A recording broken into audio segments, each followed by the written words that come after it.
Tales of the Jedi is the best Star Wars animated series since the Clone Wars, even surpassing The Bad Batch.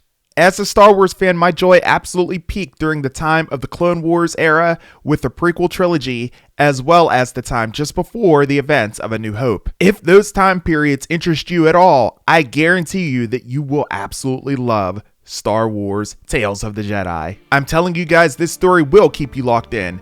Star Wars Tales of the Jedi focuses on two former Jedi, specifically Count Dooku and Ahsoka Tano. Spanning through 6 episodes, we learn a lot more about each character than we had previously known from watching the Clone Wars, and of course throughout the prequel trilogy and Rebels.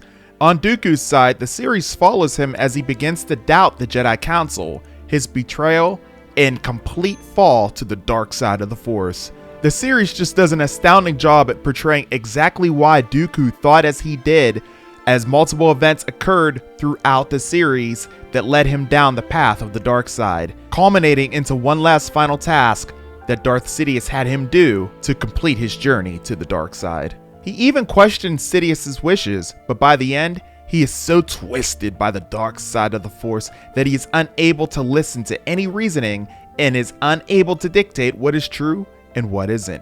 It's this corruption of the dark side that makes Dooku so powerful. His political beliefs, him no longer believing in the Jedi Council, the Council not listening to him, along with the death of his apprentice, led Dooku to astray from the Jedi completely and join the Sith. Before his apprentice Qui-Gon Jinn was killed on Naboo by Darth Maul, Qui-Gon Jinn even mentioned how he would love for him to meet his apprentice, Obi-Wan Kenobi. While that does not come to pass while Dooku is a Jedi, it adds so much more substance to the rivalry that Dooku and Obi-Wan, and of course, along with Anakin, had amongst each other. For Ahsoka Tano, as we know, her fall from grace wasn't as severe as Dooku's was, as she didn't fall into the dark side. However, she's still settled in the middle, as some folks like to call her a gray Jedi or a Force user. We see Ahsoka's use of the Force very early on in her life within the village to which she was born, and an elder immediately recognizing that she has the Force flowing through her. We fast forward to a training session to which her and Master Anakin Skywalker teaches her to become strong not only against droids, but against anything, in this case, clones.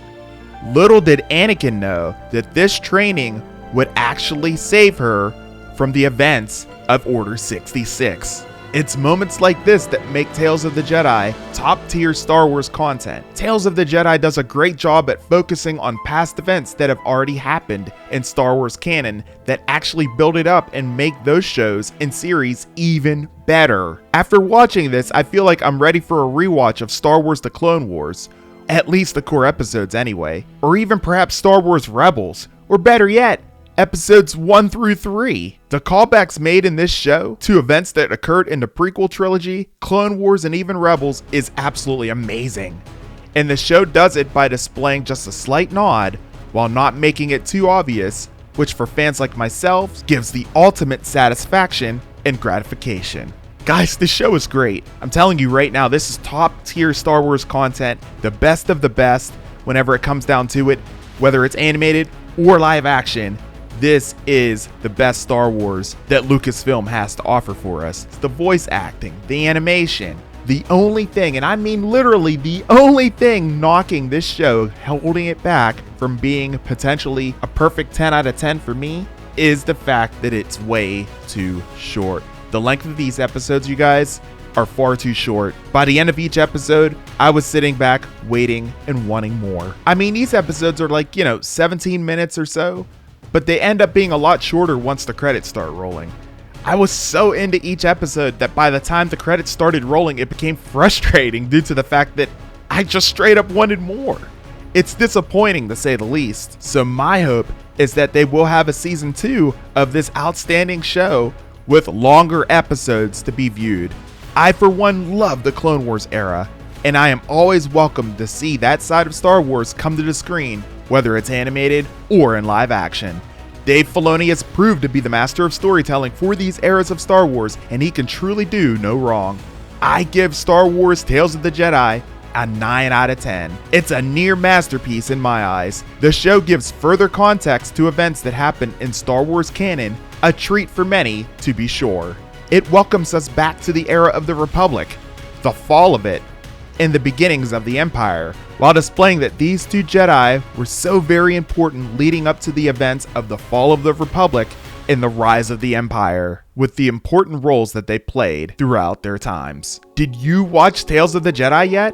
What did you think? Let me know down in the comment section below for further discussion. Also guys, I would like to know if you would like me to have a live stream discussing Star Wars Tales of the Jedi to talk about spoilers on the show, and I'll get something up for that real soon. Hit me up in the comment section regarding that if you'd love to see me do a stream for that specifically. And if you haven't seen it yet, what are you waiting for? Don't miss Star Wars Tales of the Jedi streaming now exclusively on Disney+.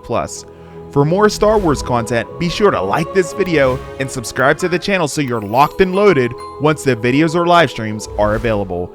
Until the next video, I'm A2the Albert Perkins, and we will see you in the next one. Until then, and as always, may the Force be with you.